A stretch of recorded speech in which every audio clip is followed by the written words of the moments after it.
今日就見翻堂會客室第2回啦 ，Ivy Chan。Ivy Chan 我唔使多介紹噶啦，即係大家都會留意佢嘅作品啊咁樣。不過近期佢而家有展覽進行中啦，喺綠廠。咁通常我都會揾一啲朋友係咁啱嗰段時間有展覽，咁大家都會可以睇到一啲原作，咁然之後開始講，咁好似容易啲傾得深入啲咯。咁Ivy 我就認識好多年啦，當然，咁我都一路有睇住佢嘅作品嘅發展啦。咁近年就非常之展覽頻率又高啦，作品數量又多啦，作品質素又好啦。咁所以我覺得係好值得同大家分享下佢近年嘅創作嘅。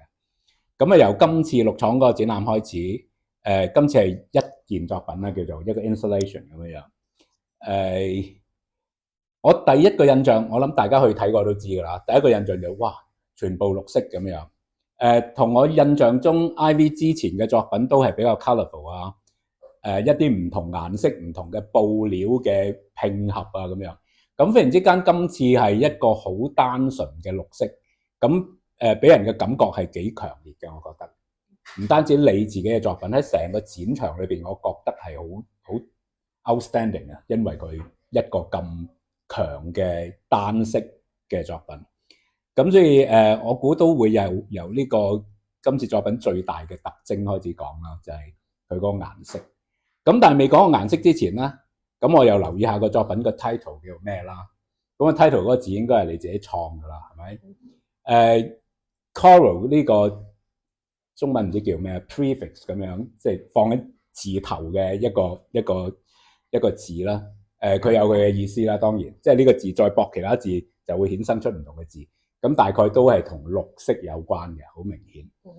咁你就Coral 呢個 prefix 之後加咗 nest，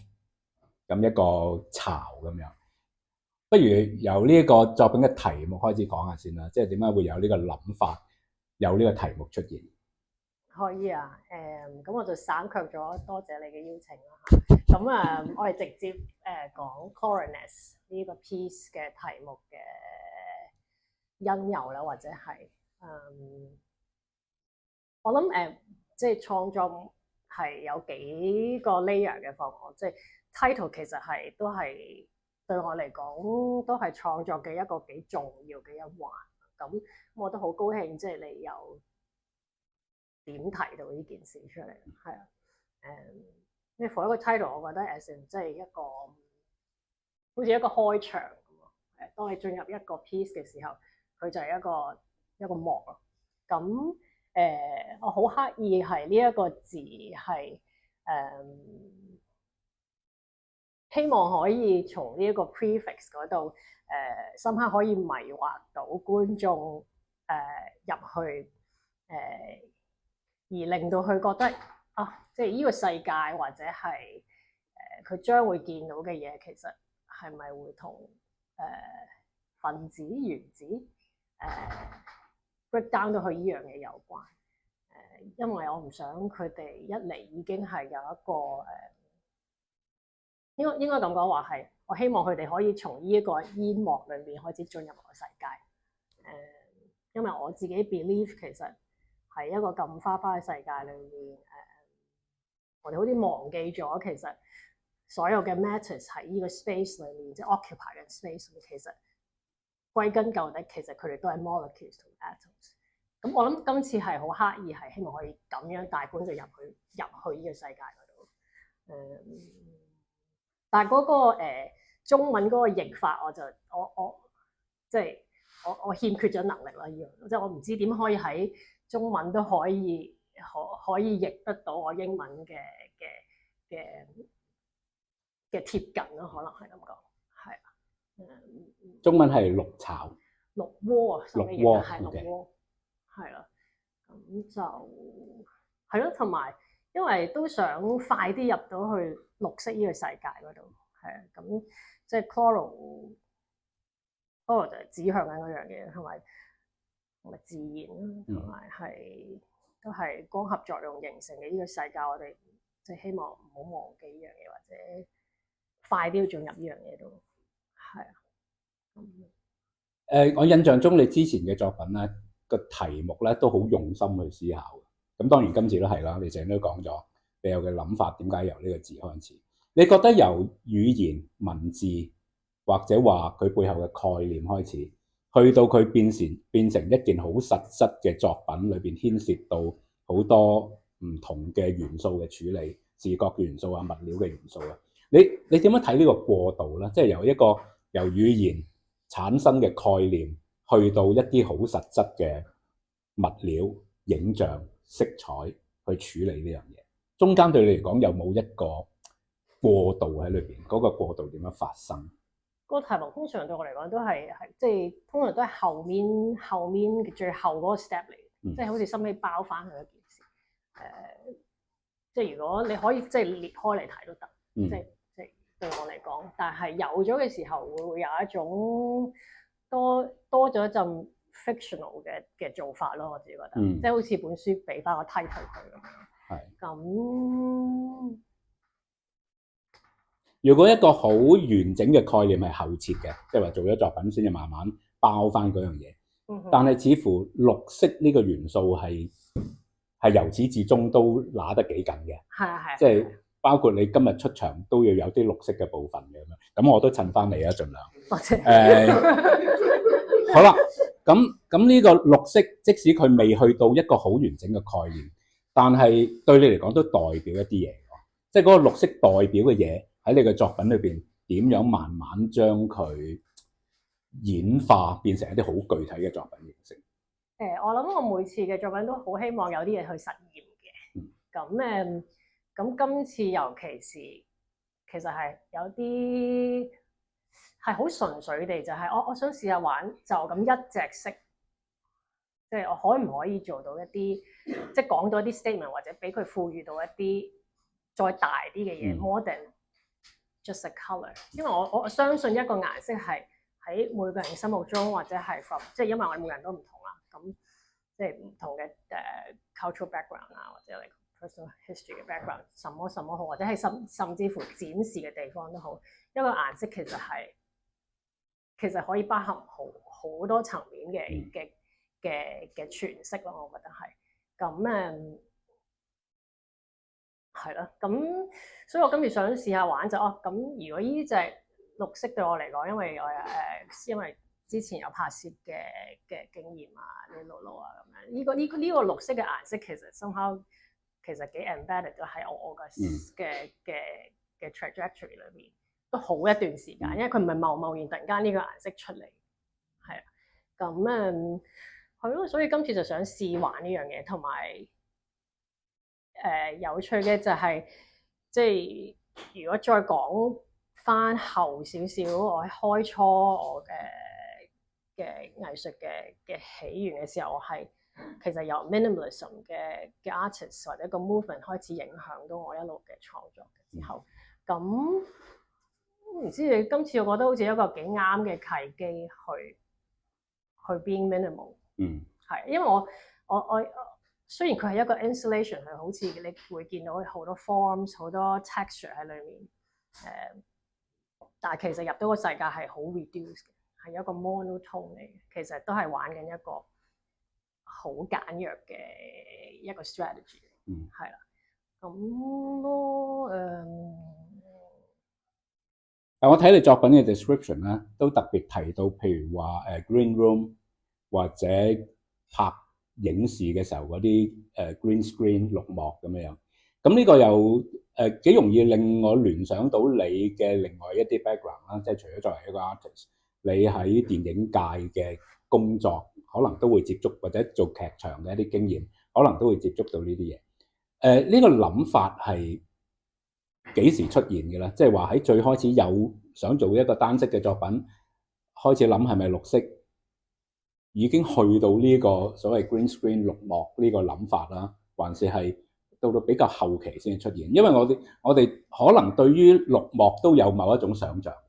即係喺影視嘅製作裏邊，佢係代表你可以喺任何一個綠幕前邊做嘢做戲啦嚇，然之後你係可以 project 一個隨意嘅背景喺後邊。即係呢個綠幕係有咁樣嘅意義喺度啦。呢個意義你係咪都有意圖運用喺個作品裏邊？係有意圖運用裏面嘅，係啦。咁但係又要再講翻佢嘅即係個 genesis of 呢個 piece。嗰個綠色唔係第一樣嘢行先嘅，其實係啦。咁因為我即係知道要即係有呢個機會喺綠廠度做一個 show 啦，叫做 group show。咁跟住咁都會同即係 creators 都會同我講我哋個方向諗緊係希望可以即係探索一下 textile work 或者係 artist 點樣從 textile去探討一啲 spirituality 嘅一啲 themes 咁樣。咁同埋佢哋都有少少嘅即係引導咁樣引誘我咁樣啦嚇，就想我做一個 immersive 嘅一個 space 嘅。咁咯，咁樣開始入手咁諗嘅時候，spirituality 咁應該點搞咧？喺呢個地方，咁當然都會諗即係 check 佢自己本身呢個機構係一啲咩性質或者咩觀眾啊，什麼一大堆會諗下。咁我呢個 piece 點去 activate 佢會有效地講到我想講嘅嘢有 impact。咁一開初就係諗下我想做一個好 low 嘅 piece， 即係一個好 humble 好喺貼地嘅一個展示咁樣。嗰時都仲未諗到係之後會變成點樣。咁係咯，咁因為我覺得好似唔想仰望咁啊，所以而家 end up 都好多仰望。咁我希望可以唔知做啲乜嘢可以令到觀眾入到嚟係好自然地個身體就會向個地下前進咯，係啊，有個咁樣嘅意圖，係啦。咁就開始慢慢 research 嘅時候咁即係 textile 同地面嘅呢啲關係嘅一啲 research， 咁就開始見到其實好多宗教或者去入廟朝拜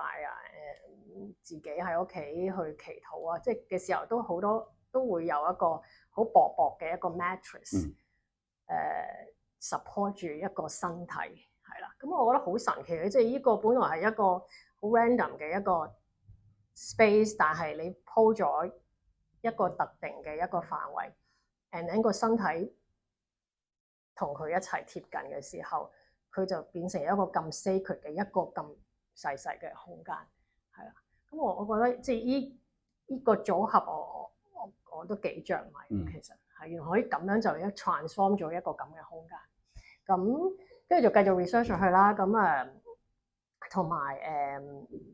講緊就係有啲避難嘅地方，即係譬如話因為成日都好多天災人禍，咁跟住大家會集體地會譬如話喺一啲社區中心就好臨時咁樣設置一啲即係被鋪啊，或者係就咁一啲床墊啊，咁就大家圍埋就喺嗰度聚集，係變成一個好似一個避難嘅地方。咁之後慢慢繼續有 research 就係突然間睇到係拍攝嘅時候，其實原來嗰啲stuntman 即係吊晒威亞，其實佢哋雖然喺上面飛嚟飛去，但係下面其實永遠都會有一個 support， 有一個安全嘅墊住，即係 prepare 佢哋有問題跌落嚟嘅一個 support。咁我覺得呢啲嘢全部突然間好似諗得好埋，咁我就好想將呢啲所有嘅質素擺埋一齊。而嗰個 support， 譬如你舉例喺拍攝電影嘅時候，佢下邊可能剪到好多嘢啊咁樣。佢為咗要令到佢喺將來嘅電影裏邊唔會穿崩，咁所以佢會用一個綠色，因為你好容易去地冇咗佢。咁呢件事我覺得有趣嘅，一方面就係有一啲嘢你知道佢要喺度作為一個 support， 但係你唔想俾人見到有呢個 support， 即係我會咁樣解讀啦。你覺得我呢個解讀合唔合理啊？或者你作為作者，你有冇咁樣諗過？咁呢度你可以 key 走咗喺度，係 key 走咗，key 走咗我隻腳 less。問咩話你 ？sorry。我問題就係有一啲嘢，我哋知道需要一個 support， 但係我哋唔想俾人睇見。即係呢件事喺你做作品裏邊，係咪你諗緊，或者喺你嘅思考裏邊有咁樣嘅元素喺？喺 Coronet 就冇太諗呢個元素嘅，但係我都中意而家你滲佢出嚟，咁我覺得幾有趣喎。咁其實我嗰個 piece 其實都係一個 invisible 嘅 piece 嚟，係啊，somehow 佢其實就係一個虛無嚟嘅，即係其實佢好似係一個 support，但係其實應該咁講就係 it is nothing and it is also anything。即係你可以，因為你可以咁 project 落去嘅時候，咁佢可以任何嘢，但係其實佢只係一個 mono 咗嘅一個唔知咩境地。呢個係我睇你呢件作品嘅時候一個比較強烈嘅感覺啦。即係有一啲嘢佢係喺度，但係我哋唔想知道佢喺度。如果去翻你一路作品嘅主題啦，或者個 focus 啦，都係同身體有關。特別你喺好多嘅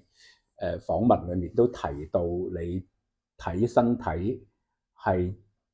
你用嘅 terms 就係 problematic body， 即係如果我將頭先我講嘅嗰樣嘢一啲嘢喺度去作為一個 support， 但係我哋唔想俾人睇見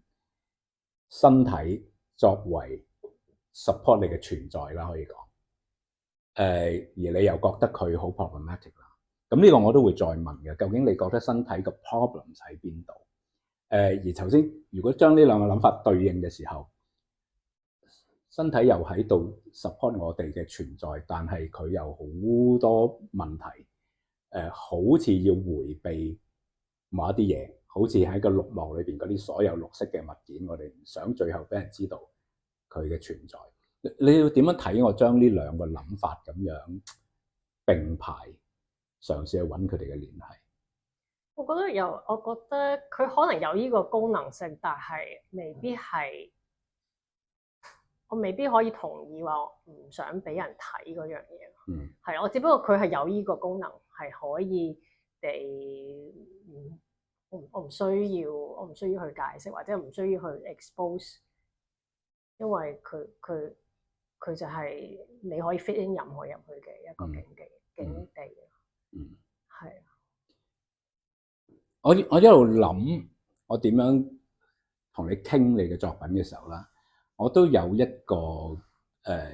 又唔可以話擔心嘅，即係我會 concern 呢樣嘢啦，就係我會唔會過於用自己對你嘅作品嘅解讀去提出問題，包括頭先我提出嗰啲問題，可能都係基於我對你嘅作品嘅解讀，但係你自己未必係咁樣諗。去到一個位就係我想知道你點樣睇觀眾對你作品嘅解讀，假如嗰啲唔係你原本嘅 intention。 你想講翻 Coronet 就住呢件作品講，暫時我聽到嘅都冇乜太偏離。係咯，我唔知係好事定唔好事嘅，即係都係咁咯，係咯，即係咁都係好事嘅，即係都有啲 surprise 嘅，係啦，有啲 surprise 嘅，係啊，咁但係即係 overall， 我覺得都有好多嘢我都 meet 到我嘅，即係嗰一陣嘅高㗎，我覺得係啊，因為我覺得我每次出場我都希望有啲嘢係大家可以留得低，或者即係呢個綠色咁樣，或者即係呢個我中意係覺得個出場永遠都係一個 intervention 咯，係我想係有種衝突喺度嘅，無論係 within 自己個 group show， 我都唔想同佢哋 sorry 唔係咁意思，即係 I mean 即係我都想有啲突圍咯，係我都想覺得有啲 odd 嘅，咁我覺得我自己個 work 喺個 group show 裏面都唔係太和諧嘅，即係喺表面上係啦。咁呢個係我係好有意圖去咁做嘅，我覺得呢個係策略性，係啦。咁 which I'm not shameful about， 同埋我覺得呢個係我嘅 strength，係啦。咁就算可能講埋係Art Central 個 piece 都係嘅，即係我會諗，咁如果我有呢個機會係一個 art fair， 一個咁 commercial driven 嘅一個 space 度去做一個所謂嘅 performance 嘅時候，我要我喺呢15分鐘去做啲乜嘢，究竟係啦，因為我唔想嘥咗呢15分鐘，大家嚟到睇你棟篤笑咁樣，即係我唔知，即係可能都 OK，但係即係係咯，即係咁究竟我要喺個15分鐘我點樣揸緊呢件事去俾個 intervention 出嚟，令到你嚟有嗰15分鐘嘅少少不安，我覺得係呢個係我要做到嘅嘢，係啊。咁似乎都成功喎，喺過往你嘅作品裏邊，即係喺某一個特定嘅場景，你故意令到自己嘅作品有一啲令到人不安，或者有啲好 odd 嘅感覺喺嗰個 context 底下。咁我估呢樣我睇到你過往嘅作品都，如果呢個係你嘅意圖嘅話咧，我覺得係成功嘅。係，即係同我想優雅地咯，即係優雅地去，希望可以優雅地去做到呢件事嘅，係啊，而唔係太嘩眾咁樣去做嘅。呢個都要拿捏。係啊，呢個其實我都想問，不過我原本冇諗住咁早問，但係既然你講，我就喺呢個階段提出嗰個拿捏，即係話喺嗰個 context 底下，你唔想好和諧啦，所謂係有啲 odd，令人覺得有啲不安，但係又唔嘩眾取寵。咁我相信唔容易啦嚇。喺你過往嘅作品裏邊，你會唔會睇到嗰個難處喺邊度？又或者去到最後，如果你覺得你係處理到嘅，你用啲咩方式去處理？佢又要有啲 odd，但係又不至於嘩眾取寵。我唔知啊，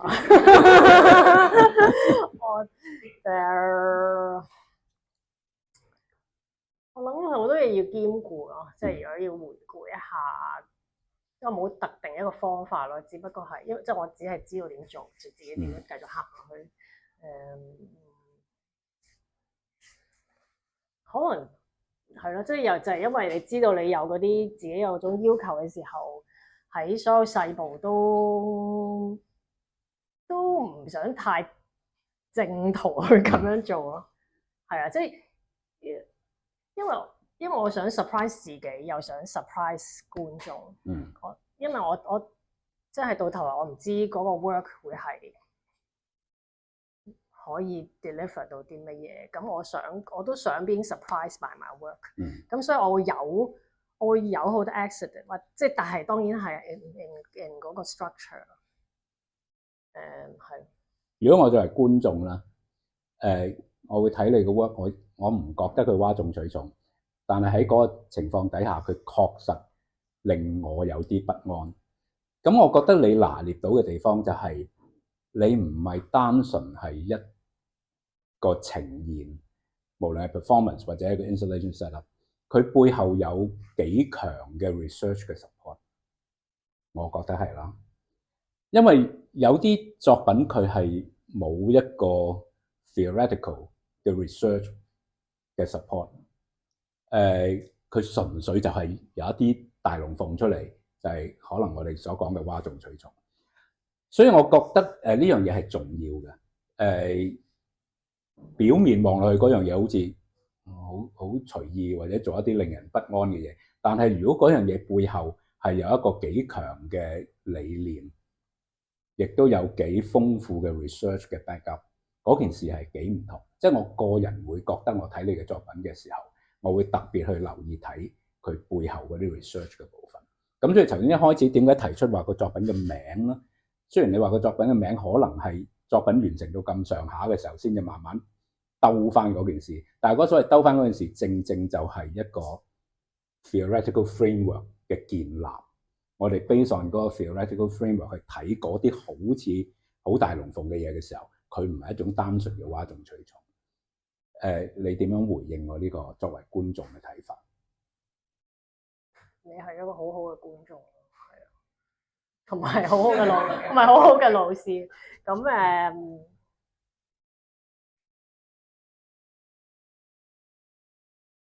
咁係真係有努力做 research 嘅。咁但係我自己都即係預計唔到佢係可以點樣，即係佢點可以喺即係嗰啲 research 係咁係有做 research， 咁一定要做 research。咁但係當中我即係去做嗰陣時候嗰個轉化，我其實我預計唔到佢係可以係點樣嘅，真係。咁但係如果冇嗰啲 research 係，當然我都唔知點樣 begin with。唔係當然你係有嗰啲感覺啊，有嗰啲 sensibility 同埋有嗰啲方向，但係我都需要嗰啲嘅資源去成事咯。即係例如你見到嗰冧，即係喺嗰個母體散出嚟嘅臍帶楞住嘅 forms，咁嗰啲佢唔係貿然，我隨意就咁 bid 個所謂嘅 form 出嚟，係啦，因為嗰啲 form 我係真係睇緊，我係睇緊嗰啲Neolithic 啊 Paleolithic 嘅嗰啲時期石器時代嗰陣時候嗰啲女性嘅身體嘅 forms， 嗰啲工具係點樣係啦。咁我唔能夠話我係專家嗰啲，我一定唔係。但係當我準備緊呢個 show 嘅時候，我就唔係就係借晒一林書，我即係可以 access 到嘅嘢，我咪 access，跟住日日就咁樣沉浸喺嗰個世界裏面。因為我希望可以喺嗰度攞到一啲 essence， 即係唔好話係什麼，即係佢滲入咗我之後，我呢度再咁樣出翻嚟嘅時候，我可唔可以帶到嗰個時候嘅嘢？諗到少少出嚟咧，因為我就想營造翻一個喺後面攞 inspiration 嘅一個境界。但係你覺得嗰樣嘢對一般觀眾嚟講，容唔容易俾佢哋睇到？或者你有冇另外一啲方法去嘗試將你後邊嗰冧好豐富嘅 research 或者建立到嘅一啲概念嘅框架喺個作品嘅呈現裏邊，令到觀眾容易啲去 access 到嗰啲嘢？我覺得我最盡做嘅就係你其實 recognize 唔到佢，即係我 avoid being recognizable 嗰啲嘢，可能即係我希望我會走離嗰個偏離嗰個軌道，就係我唔想俾你認得出佢係一張台、一張凳，或者係即係我每次去到見到啲小朋友就成日問咩嚟㗎？咩嚟㗎？呢個係咩嚟嘅？即係呢個就係咯，就係啱啊！你問得啱啊！呢個就係咩嚟？即係我就要令到大家覺得呢個究竟係咩嚟？嗰個狀態，但係你又唔會恐懼去接觸佢呢一個 ambiguity。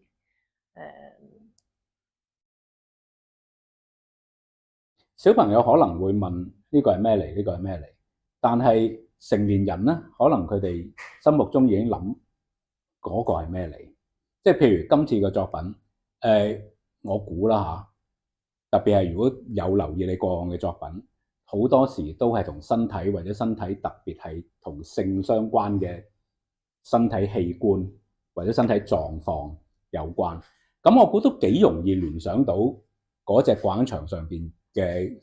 生物啦，唔知叫做咩好啦，係有好多乳房嘅。呢樣嘢就算細路仔唔識問，咁佢可能都約摸會有呢個咁樣嘅諗法啊，好似係身體某一啲部分，好似阿媽咪係會有咁樣樣嘅，爹哋又冇啊咁樣。好啦，呢個解讀嘅方向，當然佢背後，如果你睇好多原始藝術或者一啲生殖崇拜，呢樣嘢係好普遍嘅。你覺得呢個諗法喺你嘅作品裏邊，能唔能夠俾觀眾從呢個角度去進入嗰樣嘢？能夠啊，都係好刻意嘅，係啊，好刻意要有呢啲咁嘅指引咯。係啊，咁當然其實係因為好純粹地我都中意做，係即係會覺得唔知點解好 obsessed with 就係要做身體嘅局部，係啊，咁呢個係好 honest 嘅，咁係咯，咁跟住你即係做咗出嚟咁咪 combine with other things， 我覺得係啊，咁又睇下佢哋走埋一齊嘅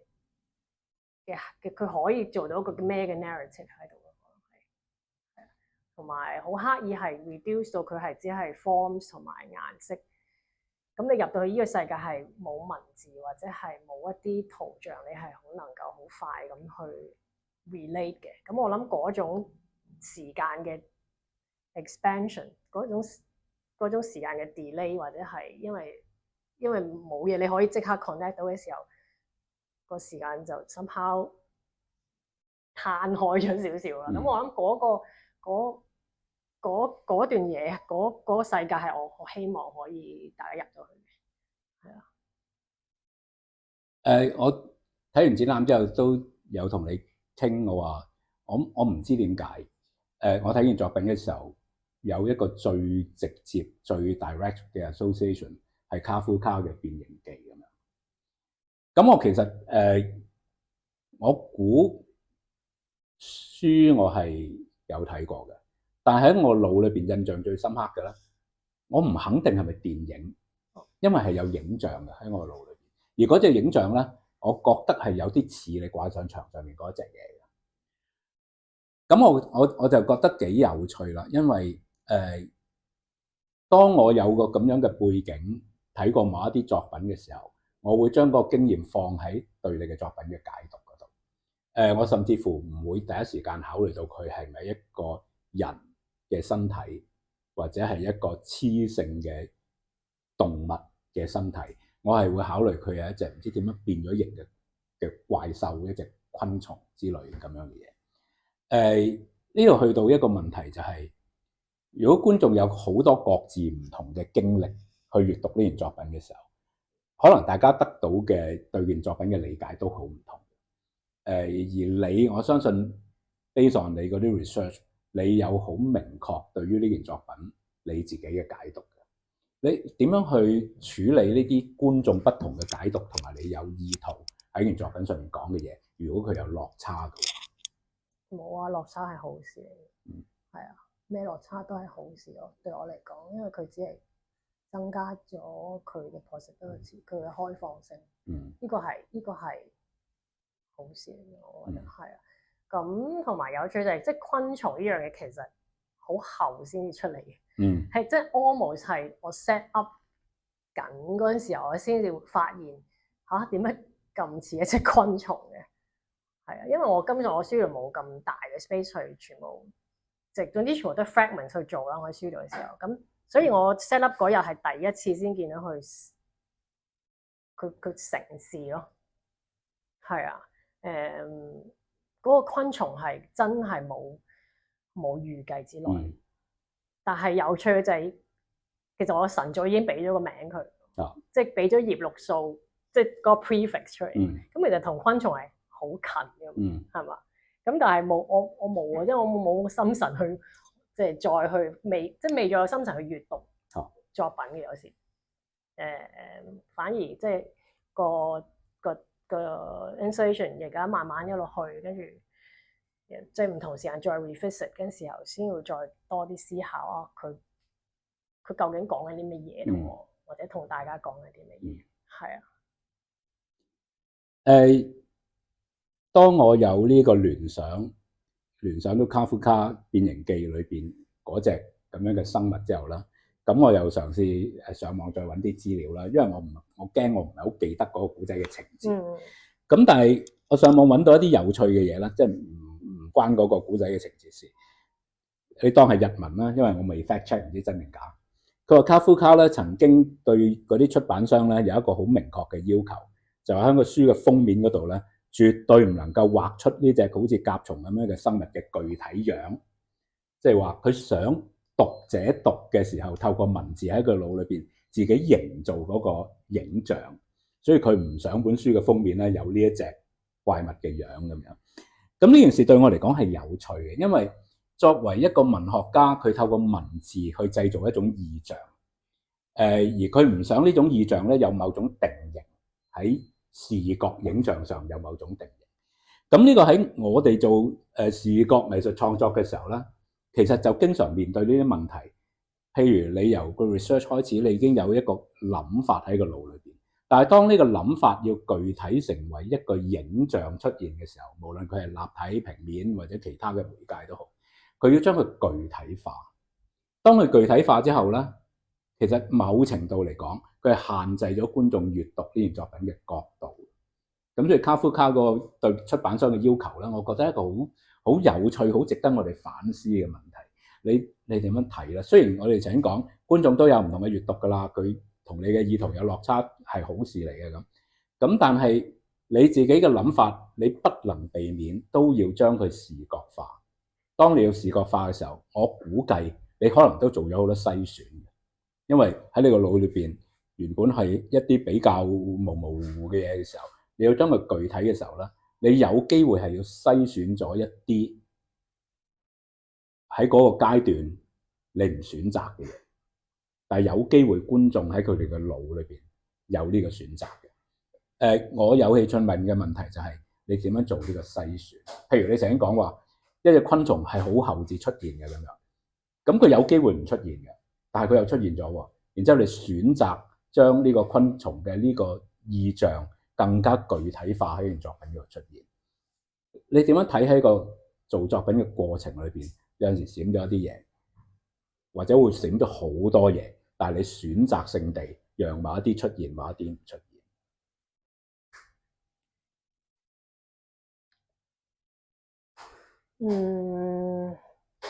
可能可以分享下就係嗰個所謂嘅喺嗰個世界嘅嗰個主體係點樣形成㗎啦。咁好多因素 evolve 成變成一個而家咁樣嘅一個 form 嘅，其實考慮到嘅係好多其實都我唔知點樣可以個比率點樣計咧，但係有一冧係真係有啲好 practical 嘅嘢，就係我 being in 一個俾知道話OK 我有一個6 米乘4米半嘅一個 space 去處理一個 installation 嘅時候，咁啲嘢啲 proportion 係點樣行法？咁嗰啲係好實際嘅視覺入到去，即係好似你有個廟咁樣 OK，咁你入個廟，咁你要供奉嗰個主體點擺法？佢同你即係朝拜嘅人或者入去 facilitate 嗰啲關係係點樣？嗰啲 proportion 係點樣？我係要咁樣去諗嗰個模糊嘅 silhouette 係咁樣開始發生，即係呢個 ghost 呢個 spirit 係個雛形就係咁樣嚟嘅。咁啲擺位係點樣？好多 practical 嘅嘢要考慮。佢唔可以就咁樣置中或者佢一定要挨住埲牆。咁嗰啲嘢就係所謂嘅篩選，係啦。咁跟住我選擇咩物料，我能力可以做到啲乜嘢，或者即係覺得以我嘅能力應該可以，或者咁樣。如果唔係我啲時間又唔知點樣，會唔會咁樣又多咗之類嗰啲咁嘅好 practical 嘅考慮，其實都係重點嚟嘅嗰啲。我好中意你提出呢個 practical 嘅考慮呢個角度，因為有陣時我哋會覺得我哋有某一啲做作品嘅諗法意念，然之後我哋好想就咁將呢啲意念 illustrate 出嚟，透過你嘅作品。但係你提出嘅嗰個好 practical 嘅考慮，或者話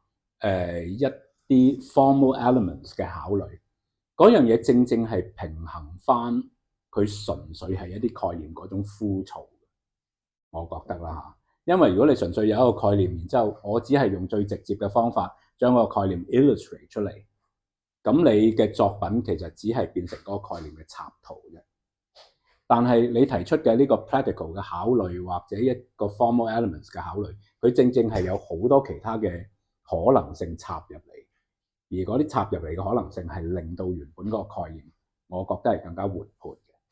同埋因為我覺得每次嘅作品我都係我都會好關注嗰個經驗，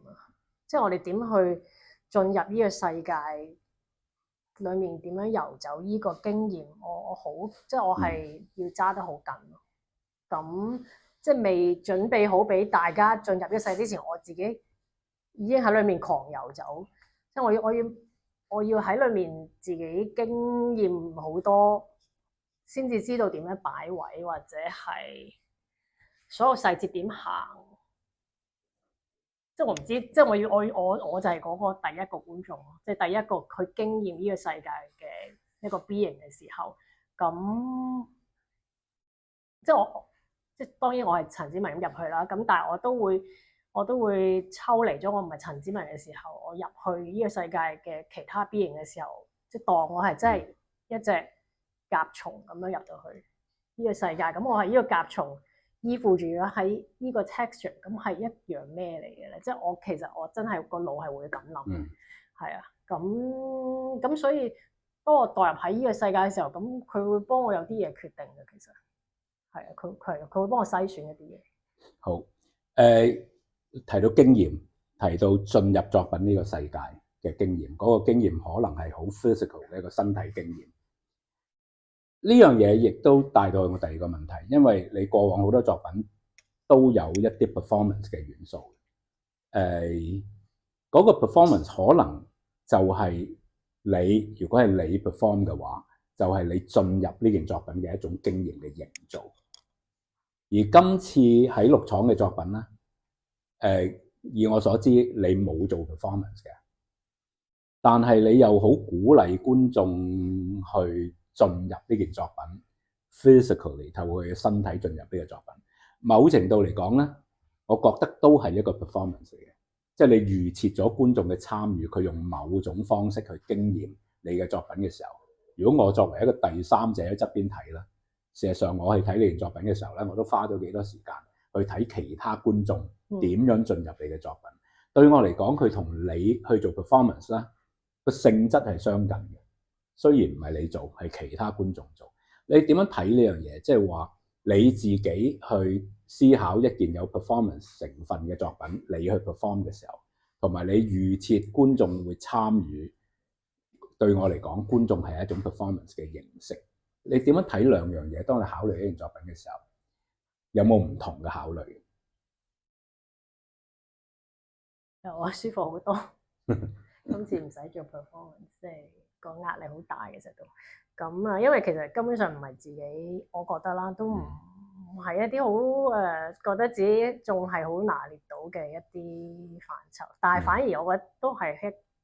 一個幾刺激嘅事，因為我未拿捏到，但係又唔知點解成日都有一個機會，我咁啱嘅機會，同埋都仲有一啲衝動去試下實踐呢一個媒介，係啦。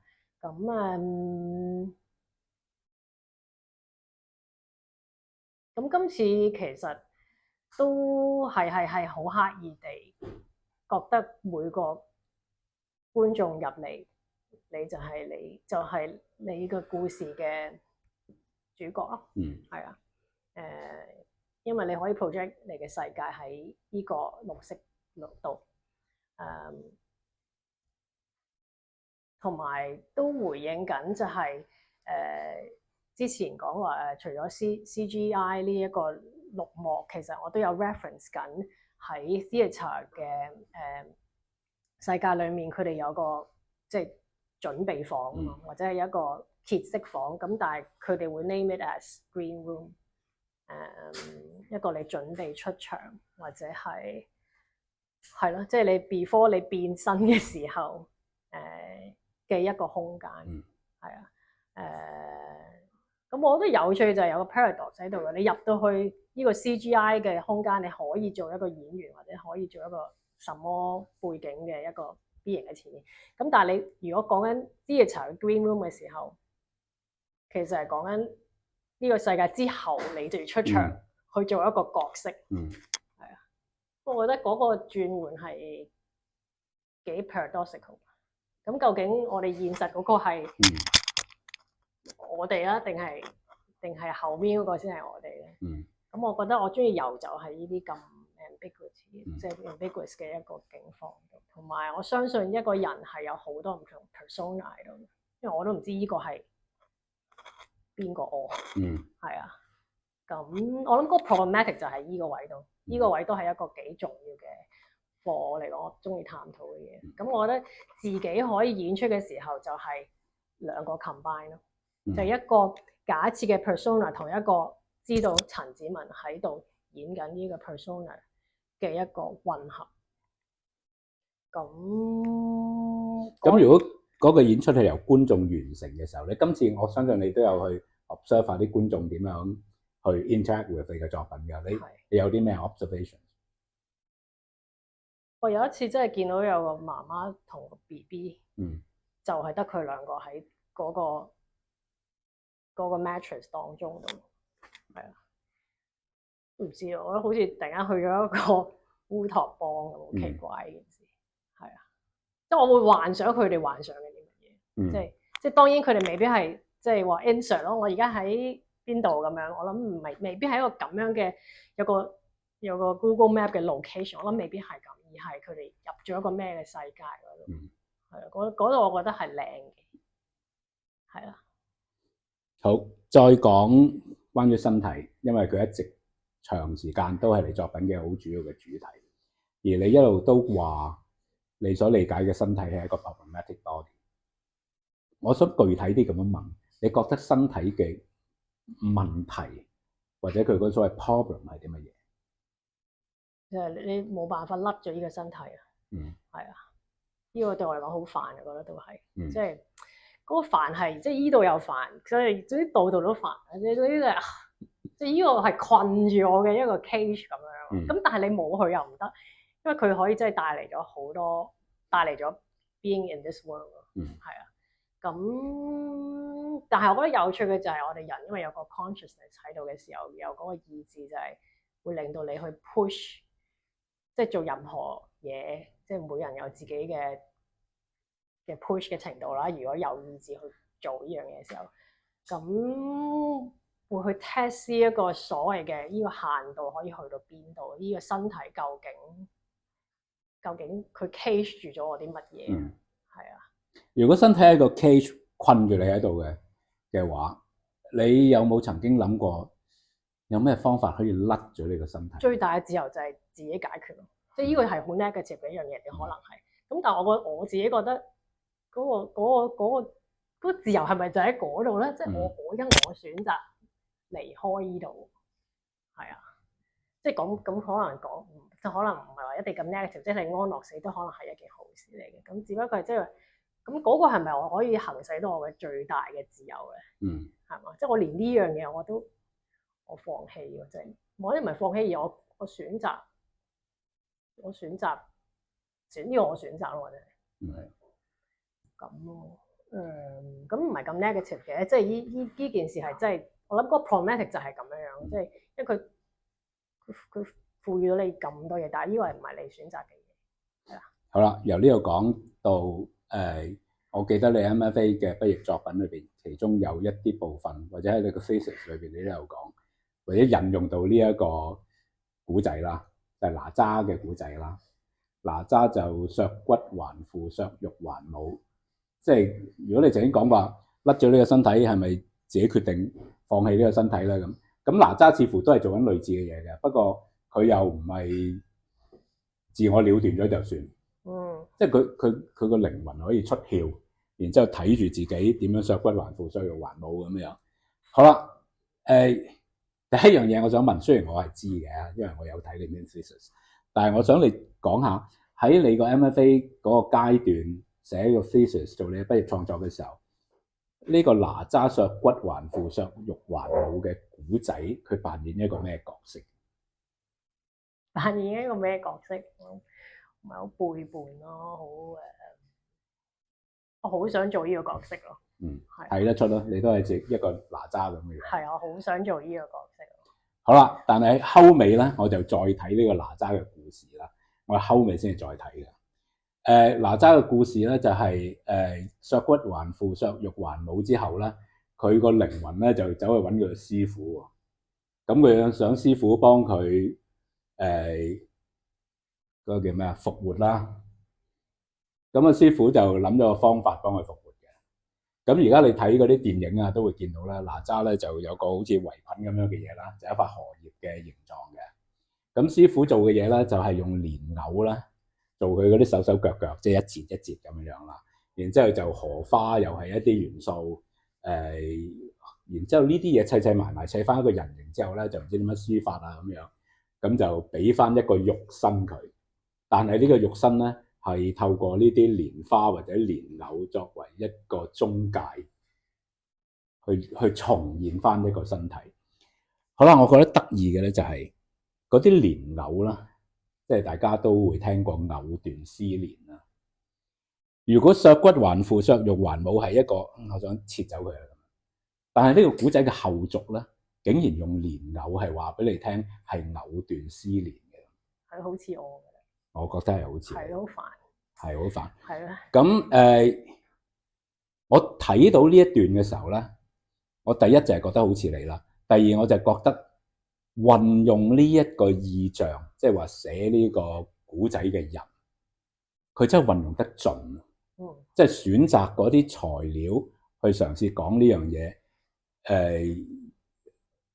又聯繫得到蓮藕呢一種物料作為一個 physical properties，佢有嗰啲絲咁樣連住，再加埋呢一句藕斷絲連嘅成語咁樣。我想講咧就係符號嘅運用，即係當你要考慮你要用一啲方法去將你嘅腦嘅一啲諗法去呈現嘅時候，不能避免你係用緊好多符號，包括身體都係一個符號，包括身體點樣處理，包括身體借用啲乜嘢相關嘅神話或者 reference。你自己嘅創作裏邊，你點樣睇符號嘅運用？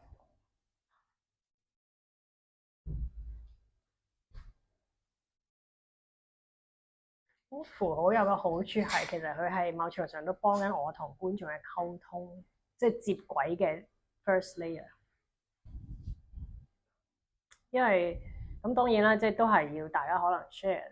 到少少嘅 cultural background 啊，或者少少嘅，總之有即係大家有少少嘅基礎，先可以繼續行入去嗰個世界，新嘅世界嗰度。咁我諗符號係可以協助去快少少歸納到喺呢個世界度應該行咩個方向去進入，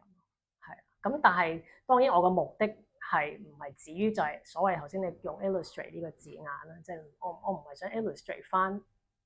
嗰個神話或者嗰個符號，即係大家耳熟能詳嘅嗰個符號係指向啲咩？係咪淨係咁咧？咁我唔想咯，即係呢個係我嘅 challenge 就係。我雖然係 adapt 咗呢個符號嘅呢一陣，但係我希望可以揾到一啲新嘅 possibility，即係喺我個世界嗰度可以有啲多一兩陣嘅閱讀咯，可能希望係可以係咁樣，或者係好 honest 就係注入翻我自己嘅議題，或者係我即係通過我嘅嘢去出翻嚟嘅時候，佢又會係變成一個咩嘅解讀咧？因為我相信 mythology 啊或者 folklore 呢啲係。因為係可以有無窮無盡嘅 version，which is 冇問題。呢個我諗呢個就係吊詭嘅位，因為佢唔係一個 fix 嘅。我中意呢樣嘢咧，佢係好 fluid，佢唔係 fix 嘅解讀。我哋有呢個自由性可以去點樣去搓佢，係啊。而你點樣去搓佢，都係基於一啲自己嘅經驗。係。包括請我話藕斷絲連係好係你啊咁樣。我相信背後你會勾翻起好多自己嘅一啲個人嘅經歷。咁當然做作品唔一定要將自己咁樣攤開晒，將所有經歷話俾人聽。但係你會自己知道你嘅某一啲經歷咁啱喺某一啲符號嘅運用上邊，佢恰到好處地將嗰樣嘢扣連埋一齊。但係佢又唔係將你自己嗰樣嘢講得好具體、好清楚。係，我諗有啲動機係你，即係嗰啲動機就係 push 你去創作啊嘛。其實嗰啲動機，如果你要再去反思嘅時候，你會 feel 到，即係你會知道啲線索喺邊度。但係我諗創作有趣嘅就係因為佢再帶到你去一啲新嘅境地嘅時候，又會開咗好多第啲問題嘅時候，或者又帶你去探索新嘅景象，咁嗰個係好玩咯。咁尤其是 performance 就係我可以遊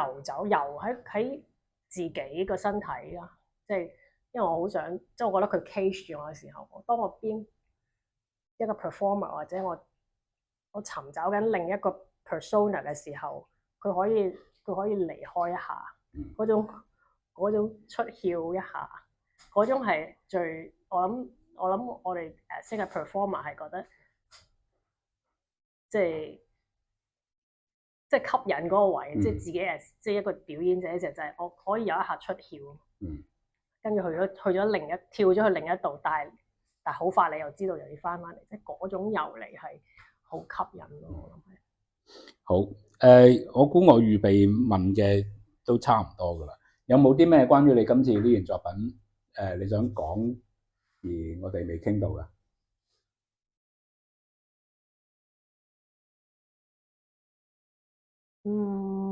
我中意今次我個作品即係有 daylight 同埋即係日夜有啲分別咯。咁